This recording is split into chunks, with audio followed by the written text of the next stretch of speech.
Que queredes que vos conte? Escoitase. Sí, escoitase, entonces non vale.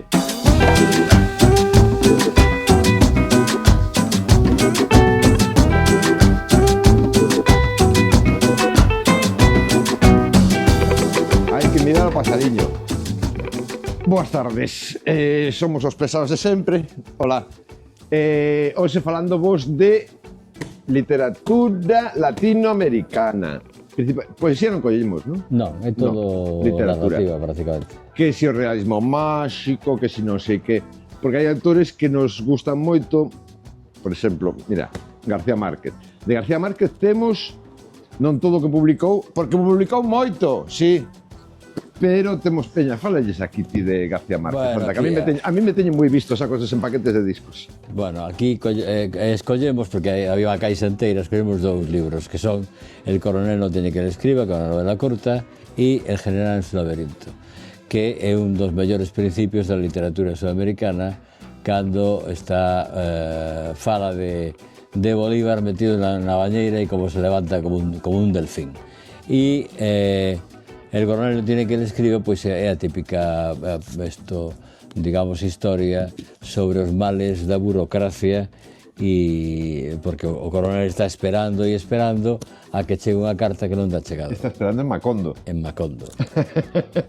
Tamén temos outra caixa con mogollón de libros de Mario Vargas Llosa, que nos cae un pouco mal. Pois mira, a min personalmente me cae fatal. Pero ten novelas que a mí me pareceron... Eu me lembro de ler A Ciudad de los Perros, cando tiña 13, 14 anos, e dicir... Pero logo se lle foi un poquinho, non? A piecita. Bueno, pero estas son novelas... Esta é moi divertida, que se chama Pantaleón e las visitadoras, que tamén hai unha película, e que é un exército de prostitutas que vai a un posto avanzado contra a guerrilla. Chamanlle visitadores e ofrecen os seus servicios á tropa. Como que las que van a cantar para las tropas del Golfo? A guerra do fin do mundo, que é unha guerra que é de finales do século XIX no Brasil, polo poder da terra e tal, contra os terratenientes, e, bueno, pois é moi interesante e é unha das mellores novelas, probablemente, para o meu gusto, unha das máis logradas de Vargas Llosa. E los perros. Fin do mundo, podría ser en Argentina, onde está el cabo ese, cabo sí. Benito Cereno. Perito Moreno. Perito Moreno. Benito Cereno é unha novela. Sí, no, pero benvidas esa dislexia, se nos botamos unha risa. Sí, total. Exactamente. E este a Xavier lle gusta moito. Te lembras que fomos a ver en Bruselas unha charla que nos deu ali super... Sí, pero ali me decepcionou un pouco. A charla foi, sí, porque estaba un pouco... Estaba un pouco maior, xa. Estaba un pouco... máis que maior, estaba un pouco señoro, verdad? Sí. Así como por su posturita e tal. Pero escribe tamén. Por exemplo, La cabeza de la hidra, que fala de... Da cabeza dunha hidra. De México e do negocio do petróleo e como tratan de esconder algúns campos petrolíferos para que non nos atopen os americanos e cosas así. Esta está en inglés, pero a traducción creo que se chama igual en castelán, o gringo. O vello gringo, sería, sí, o viejo gringo. Pode ser, que fala dun escritor americano que se pasou a México cando era a revolución de Pancho Villa e compañía e tal, para estar... Un utopista. Sí, exactamente. Anarco-utopista, sí, agora. Todas as familias felices. Ou sesa ningunha. Entón fala máis ben das familias de... Bueno, a nosa ni tan mal, Non, pero bueno, de clase baixa, sobre todo en México, e, bueno, o típico, asesinatos, violacións, abusos... Unha familia normal. Unha familia normalita, das que andan por aquí soltas. Aquí, dúas novelas surrealistas. Unha, perdón, esta é unha colección de contos, pero son surrealistas, de Roberto Burgos Cantor, que, se non lembro mal, é peruano, pero se non é peruano, pois... De onde era Vidal Bolaños? Roberto Vidal Bolaños. Roberto Vidal Bolaños? Creo que era galego. E outra novela surrealista que ganou o premio Biblioteca Breve de Seis Barral no ano 71, dunha señora que se chamaba Nivaria. Tejero, Tejera, e que é unha especie de diario así un pouco surrealista da vida na Habana. É extraño. Pois a Habana surrealista non é moi común, Non é nada común. porque de feito no realismo máxico os cubanos non entraron moito. Na poquito. A ver, Poquito pouco. El devorador de hombres. No es una revista porno, ¿eh? El devorador de hombres, no. Es un conto, incluso un pouco infantil, ¿eh? Sí, é bastante infantil. Bueno, digamos que é accesible para o público infantil, aínda que se chame el devorador de hombres. En principio iba a ser, en realidade, un conto infantil que conta a historia dun tigre que está nun circo e que o maltratan. E entón marcha. Pero a historia conta o propio tigre. Que eso é importante, é bonito. E Horacio Quiroga, un grande da literatura argentina. Grande en altura ou solo Grande como en literatura? calidade literaria. E Igual era un tapón. Creo que tamén era alto e desgarbado, así modelo Cortázar e tal. Pero por que todos os altos teñen que ser desgarbados? Eu iso non o entendí. Pois porque... Adxetivos que van xuntos, alto e desgarbado. Bueno, porque hai moitos gigantismos que Si desa xente que crece mal. Si crece mal, que ten as mans moi grandes, os pés moi grandes, as orellas Pero enormes. eso porque non tomaban yogur. Se tomas yogur, creces ben. Este é dun dos iniciadores da Revolución Sandinista, Sergio Ramírez. Este non o lín. Sergio, que é un libro de contos. Dironlle o premio Cervantes, cando foi? No ano 17 ou 18, por aí máis ou menos. A mí non me entusiasma moito, pero... É realismo máxico, non? Non, e cando... A mí non me entusiasma moito cando fala, porque era sandinista, pero se volveu un poquinho socialdemócrata, demasiado socialdemócrata. O sea, outro Vargas Llosa. Pero depois non escribe mal, sin que a min me resulte... Digo que non lle lín nada. Toma, e de Isabel... Isabel Allende, non lín nada. Bueno, lín un cando tiña 16 anos, non me gustou e o deixei. Pero realmente é bastante popular. Sí. E debe ter o seu rollete. Pero a min, entre que ela non me... Nas entrevistas, sabes, sempre se me cruzaba, se me atravesaba un pouco. Te parece unha señora así seria? Me parece alguén que solta un discurso moi estudiado, non? O sea, non a vexo... Así como nos improvisamos todo e non preparamos nada, claro. Cando vexo que a xente leva todo demasiado preparado, que xa sale de casa sabendo o que vai a dicir, me bota un poquinho para atrás. Bueno, isto é unha edición das Confieso que he vivido, de Pablo Neruda, e, bueno, aparte de que é interesante, porque Neruda tuvo unha vida moi interesante. Sí, pero como conta, a mí me fascinou este libro. E está... que a cuestión é que...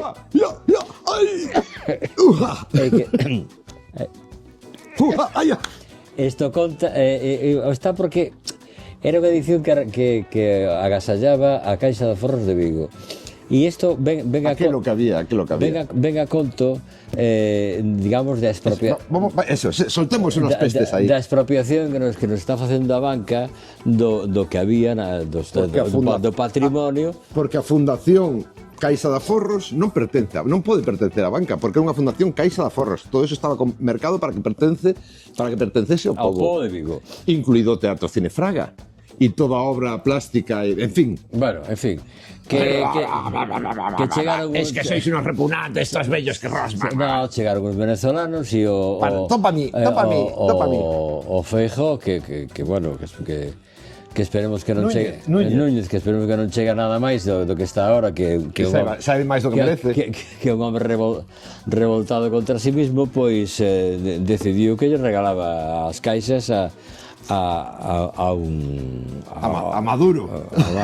No, a un venezolano. Bueno, Manuel Puig, increíble. Dúas novelas. Manuel Puig, escritor argentino, moi amante do cine e ao mesmo tempo tamén dos gatos. Sí, dos gatos e de las vergas. Exactamente. E ves que foi o primeiro que se atreveu un pouco, non, o primeiro quizás non, pero bueno, se atreveu moito nas súas novelas, como Boquitas Pintadas, abrir armarios, o Pubis Angelical. Pubis Angelical era bastante heavy, sí. E aquí pues está el beso de la mujer araña, que foi famosa a película, pero bueno, a película é reguleira, ainda que Raúl Braga fai moi ben e tal. Pero a novela é increíble. Sí, e a novela é pues, preciosísima. Nunha cadea como se cómo se relacionan un homosexual y un preso político. Se relacionan dúas persoas que están nun cárcere, Xavier, Bueno. e aí non hai homosexualidad, ni heterosexualidad, Bueno, pero, ni nada, ni en el mundo hai. Bueno, él lo di así en la novela, o sea Sí, que xa si sei. tío non lo pensa así, a traición de Rita Eu Hayworth. non creo Xa. neses lindes tan marcados. Eu creo Pero que él a sí túa vida él- tes que vivila. Pero él que fue el que escribió la novela, sí creía. Y esta es la tradición de Rita Hayworth, que bueno, Rita Hayworth nunca se pudo considerar una mujer fiel. Pero A ver, chico, ¿y Mira. qué es la fidelidad? La fidelidad es usar siempre el mismo guante y es ya está. la ausencia del dolor. ¿Con qué estaba liada Rita unha No, temporada? non me acordo, non me Ai, acordo. sí. Sabes que Rita Hayworth é de ascendencia galega? Y si no lo sabedes, xa sabedes. Pois sí, é de ascendencia galega. E os son todo outra cousa máis. O nacimento do pelo de Rita Hayworth era artificial. Se afeitaba a frente, porque crecía o pelo xusto enriba das cellas. Entonces se afeitaba hasta aquí arriba para que parecese que tiña frente. E é descendente de galegos. Bueno, estas son dúas novelas curtas de Fernando Vallejo. Fernando Vallejo, que probablemente o coñecerades por el Cristo de los Sicarios. De los Sicarios. La Virgen de los La Sicarios. Virgen de los Sicarios. Es que los Sicarios y una virgen, claro. Pouco virgen va a ser aí. Entón, él é colombiano, pero un día dixo que non quería vivir máis en Colombia, se foi a vivir a México e vive en México e bota pestes contra Colombia, contra México e contra todo o mundo. Porque en México lle daban o que él quería. É un... E en Colombia non. E debe ser un dos escritores con máis mala... Mala baba. Bilis Sí, do mundo. cuando se pone en plan marica mala, arrasa con todo. Aquí, aínda que es son, una tóxica. aquí, aínda que son autobiográficos, vai contra a familia, contra a súa en particular, claro. Sí, pero Y- bueno, él también era de traca, o sea, De podía Valera. estar un poquito calado de cando en vez porque Fernando Vallejo escribía muy bien, pero era un poco marica mala. Esto me das a mí porque es que adoro este autor, Luis Sepúlveda. Adoro la forma en que me mira. Pues estoy de espaldas, o sea que como no te mire co ollo do cu. Luis Sepúlveda é desta xente que probablemente algún destes libros escribiu sendo Sandro Novo, pero eu sempre teño a sensación de que é un señor moi maior escribindo. Porque escribe, sabes, con moi repousado e con un punto requintado tamén, así como moi adornado, pero é delicioso. Estás lendo o libro e cada frase te queda aquí no padal, é maravilloso. Sobre todo, un viejo que leía novelas de amor. Este libro para min é un libro fetiche para min. E la historia de unha gaviota e del gato que le enseña a volar tamén está moi ben, non só porque fala de gatos e use sacateiro. É fantástico. E é realismo máxico, pero moi na súa liña. O sea, non o metería no mesmo saco que a García Márquez, que o adoro, ni a ningún outro. A mí Luis Sepúlveda me parece un tipo que escribe de un xeito moi único. Me parece que escribe sempre como se fose moi maior. E ao mellor escribiu cando tiña 40 anos ou 30. Bueno, esto... Aquí os traigo Periplo de Juan Filloy. ¿Quién es Juan Filloy? Juan Filloy é un dos... Es uno que trabaja en una crepería. Sí, Filloy. Filloy.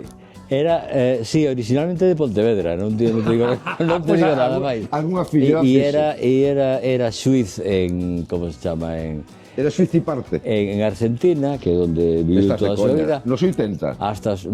Antes. Hasta viviu estos 104 anos. E escribiu Fumaba, que sí. esto, probablemente sí, e andaba, Esa sabía eu. e andaba Como de Niemeyer, sombreiro. como Niemeyer. E Con él- 106 anos. E él se publicaba os seus propios libros, facía 200 exemplares e os mandaba a 200 amigos ou coñecidos ou críticos literarios e tal. Pagaba los portes. Se pagaba del todo, porque era un Ah, suiz, bueno, claro que era suiz, un tiña suiz pasta. e era sobrado. Tiña pasta. Sobrado dos monxes, sí. E é curioso porque estaba recoñecido tanto por Borges como por Cortázar como un dos mellores escritores Porque se meteu na súa biblioteca dos ten autores. Argentinos. E todas as súas novelas tiñan un título que eran 7 letras. Fora como fora. Ai, non sería un masón destos numerólogos. Non lo sei. E este é en realidad unha novela, Pero nacer en Pontevedra. Sí, no, o sea, A familia era de Pontevedra, él sí. naceu alás. De feito existe o apellido Filloy no norte de Pontevedra. E entón, pois, esta que non me viaxes polo Mediterráneo, por Argelia, por Egipto, por Túnez, ¿Sabes por qué mi por niñez Grecia. sigue jugando en Exactamente. tu playa? Y escondido tras las Y calles. aparece como personaje, no, pero aparece citado, no sé si un par de veces, en Rayuela de Cortázar. Anda. Estaba aí. Sábado, no, que hai moito que non o leio. Bueno, O sea, leí moito, pero hai moito tempo. o informe sobre ciegos, pois é algo así con raíces psicoanalíticas, é un relato que aparece en Sobre héroes e tumbas, unha parte de Sobre héroes e tumbas, e marca, digamos, o punto álxido na prosa de Sábato. Sábado non tiña un punto freudiano. Así Sí, era moito de psicoanálisis Sí, e tal. sí, Pero sí. él como... Bueno, Coloane de cabeza. Coloane de cabeza. Bueno, este é un escritor que non formou parte do boom sudamericano, ainda que estaba na mesma jornada, digamos así, pero, bueno, pois... Para quién, Fornada? Escribía sempre sobre pastores da Patagonia e sobre... Pero no pastores de esos... de ovellas, sí. Ah, vale, no de almas. E sobre... Pastores de Almax. Sobre a caza das focas e dos lobos de mar na zona de Terra do Fogo. Y Rómulo Gallegos, grandísimo. Claro. Bueno, grandísimo discurseiro. O sea, se pegan unos discursos este tipo de horas. Rómulo Gallegos veraneaba en Bueu. Eso é un dato... Temos por aí un disco del dun O discurso. pongo aquí no libro, porque a edición moi boa, porque é unha destas edicións da UNESCO que ven digamos, con moitos comentarios. Non solamente notas a pé de páxina, senón tamén... Comentarios tipo Lerchada dicindo... Sí, por exemplo, que vivía en Bueu, entendes? Durante 2 anos. Si vou a Bueu, non vou. Exactamente. E esta é unha novela sobre a selva, sobre os caucheros. Pero él no era galego. Non, ele era venezolano. Chamaba que gallegos, pero foi no era venezolano. E viña a Galicia e viví temporadas. E foi... A Bueu. Foi a Bueu e... Onde nos deron o premio do público a mellor cortometraxe. E acabou sendo presidente de Venezuela. Atención. Bueno, aquí hai 3 libros de Cabrera Infante. Cabrera Infante... Poucos me parecen, 3. O seu libro máis coñecido, se cadra polo título, é Tres tristes tigres. Pero estos son tres libros... Xa de madurez. Sí, pero conta a súa historia nos anos previos á Revolución Cubana e os anos seguintes á Revolución Cubana, porque el participou da Revolución Cubana e tuvo un cargo privilexiado porque é director dun semanario cultural xa con Fidel Castro no poder. Despois marchouse para Londres e se puso un pouco anticastrista, pero bueno, son cousas. Es que sí, son cousas de verdad, es que no asumimos el pasado. Son cousas que pasan. No queremos asumir lo pasado. A ver, Que non queremos asumir o pasado. Me da igual como te poñas. aquí, por exemplo, Borges, es que coméntalo ti, porque eres borgiano y cortaciano a tope. o libro de Area, contos que se te escapan por entre os dedos. Bueno, é un Pero non leo esos propios comentarios que pones estou no mirando libro. para ti, estou mirando para ti. Esto, no, home, hai que improvisar, sí, pero tampouco ter un pouco un fío donde agarrarse nos momentos de blanco. Nos momentos de la cosa sabes que desfacer, mira, esto. Blanco. Bueno, o libro de Area, o libro favorito de Borges, de él mesmo, que ten uns contos maravillosos. E 9 ensaios dantescos que, como o seu nome indica, pois falan sobre a Divina Comedia. Pues mira que bien. Juan Carlos Onetti, un tipo que vivía... Que escribía en Olivetti. No, que vivía, sí, escribía probablemente con Olivetti. Juan Carlos Onetti escribía en Olivetti. Pero escribía na cama, se pasou a mitad da vida na cama, porque non sei que problemas Como una tiña. condesa de estas que se meten en la cama. E tiña unha botella... Unha botella de whisky al lado e xa lle chegaba. A miña boa Filomena se pasou 15 anos ou 20 na cama. E el astillero, Cando morreu o marido, dixo, non me saiu máis da cama, e as fillas tiñan que facer de todo, El astillero é unha de sus... narra a vida en un Pero non lugar escribía como mítico Netti. que se chama Santa María. Un tal Larsen. Manuel Mujica Lainez, que tamén un dos favoritos de como se llama, de Borges, aí non o pon, sí, e E a E historia... o outro Mujica tamén, A historia é unha historia moi interesante porque é a historia dunha especie de camafeo como se chama? Camafeo, Sí, Mafeo. cun escarabello e va contando a historia de como vai pasando de man en man desde a época de Nefertiti hasta a Segunda Guerra Mundial. Tacatá, tatá, tatá, tatá. Pasa polos romanos, pasa por aquí, pasa por alá, pasa por... Como va a pasar por los romanos? Sí, home, hai un romano que o perde e o encontra, pois o encontra un... Mira, e cando nos acabemos todos e xa non quede ninguén, volven os romanos. Exactamente, seguro. Eso... Maravilloso escritor e maravilloso letrista de cancións. Fixe unhas letras para Nacha Guevara que non das crédito. Benedetti. Non das crédito porque es que estás fatal de dinero. Este é uruguayo, pois como vedes xa tivemos cubanos, argentinos, chilenos, uruguayos, peruanos, colombianos, mexicanos. Que promiscuos somos. Este chileno tamén e se chama Carlos Cerda. Carlos Cerda. Carlos Cerda, hija de puta. E entón, bueno, pero o... Como se chama? Bueno, o libro da colección de contos non olín a Carlos Cerda. sobre os exiliados chilenos en Europa. Hola, boas tardes. Desde Chanique, por suposto, e Andrea Cimán. A mí me gustaron moito, pero non lín este, lín outro. Bueno, de Chanique que que conta sempre historias de amor e... Como los boleros, que sempre cuentan clásicas. Entre amor e humor sempre. Amor, humor e amoríos. O título desta xa La amigdalitis de Tarzán xa o di todo. E este de... Como se chama este? La amigdalitis non sería porque se metió algo en la boca que estaba en mal estado. Pode ser. El huerto de mi amada habla de relación entre un... ¿El huerto de mi qué? De mi amada, entre un... de mi amada. Se entendió el huerto de mi mamada. Entre un Cayetano peruano e unha señora maior. O al revés. O viceversa. Andrea Cimán non foi o que escribiu Call Me By Your Name, no que está basado a película? Creo que sí. Porque eu leí en algún libro de Andrea Cimán que non foi este, Variaciones Enigmas. Pero en esencia do que hai no primeiro amor e se sabrá tal non sei que. Unha ollada madura alrededor do desexo. Pois sí, do autor de Call Me By Your Name. Bueno, que se vixe esa película tamén está moi ben. Este cabrón, tiñamos a ninguén de Guatemala, que é Rodrigo Rey Rosa, e este fala dunha ladroa de libros. Hai un cantante mexicano que se chama Ruby Rosa, que coido que se chama Ruby Rey Rosa. Pode ser. E se non, pois aí vos queda ahora. Este de Andrés Neumann. Gusta a capa, Sí, porque... fractura.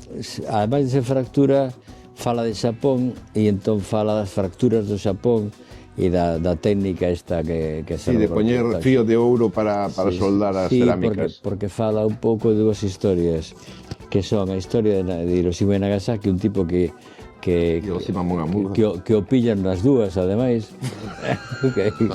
Reincidente. Sí, e que despois de maior isto está tamén al lado no accidente de Fukushima, un auténtico imán de desastres. Desastres. E Andrés Neumann escribe bastante ben con moitas digresións interesantes. Gonzalo Contreras, que parece unha foto de Barreras. O Gonzalo Contreras é un como se chama, unha novela chilena. Chilena! Que conta a vida dun pintor durante os anos anteriores á súa morte. El foi famoso por unha novela que se chamaba El Nadador. Na que se basou aquela película na que aquel iba nadando nas piscinas de todos os que vivían nunha zona de... No, esa é outra. Estas son dúas novelas de Augusto Roa Bastos, e Augusto Roa Bastos é probablemente o escritor paraguayo máis coñecido. Para qué? Paraguayo. Me gusta a froita esa, o Paraguai. Por aquela trilogía que tiña, que era Yo el Supremo, El Hijo del Hombre e El Fiscal, sobre o poder máximo e sobre as dictaduras. Pero bueno, aquí estos dous libros son bastante menos, como te diría... Espesos e profundos e non critican... Bueno... Algún lle solta. Sí, pero de todas maneras... digamos, fala das loitas, dos campesinos, da vida no Paraguai, etc., pero non se refire a Stroessner, ao gran dictador. Mira, para pechar, Adolfo Bioy Casares, é ciencia ficción ou historias fantásticas ou non? Non, pero son... O digo porque un día destos vos imos facer un repaso de que de verdad que temos unha caixa de libros de ciencia ficción moi interesantes. Pero podía ser ficción científica, que o contar. Toma aí. E que o máis interesante da ciencia ficción son os que teñen moito componente de ciencia. Se é só ficción, é ficción en xeral. A mí o que manda da ciencia ficción é cando te meten... Como xa vos digalata bastante sobre cousas absolutamente insulsas sobre os libros. Os que lemos libros queremos que nos den así unhas guías, entón nos ven ben, verdad que nos ven ben? Fomos repasando un pouco a xeografía latinoamericana. E lembrade que en YouTube se pode poñer like, se pode suscribir e se pode poñer comentarios. Entón, oi, es que vos gustou o repaso, pois decídenolo. Se queredes que fagamos algún repaso de algún xénero, de algún autor ou de tal, pois decídenolo tamén, igual non vos facemos caso. Ou si, probade, outra cousa, bueno. Claro, intentade ou comunicadevos connosco. Se estades en Vigo, vinde por aquí, por Río Lagares, na Rúa Falperra, número 16, e se non estades en Vigo e non podedes vir, pois en YouTube, hola, que tal, moi... Sodes el mamarracho ese que non sabe de literatura, que está al lado, non sei que, pero Xavier fala moi ben, esas cousas que bueno, veña. Nos vamos a merendar. Ata pronto. Vou buscar un chocolate, vale? O de merendar. Dous chocolates. Vale. Dous chocolates. Chao, chao. Chao.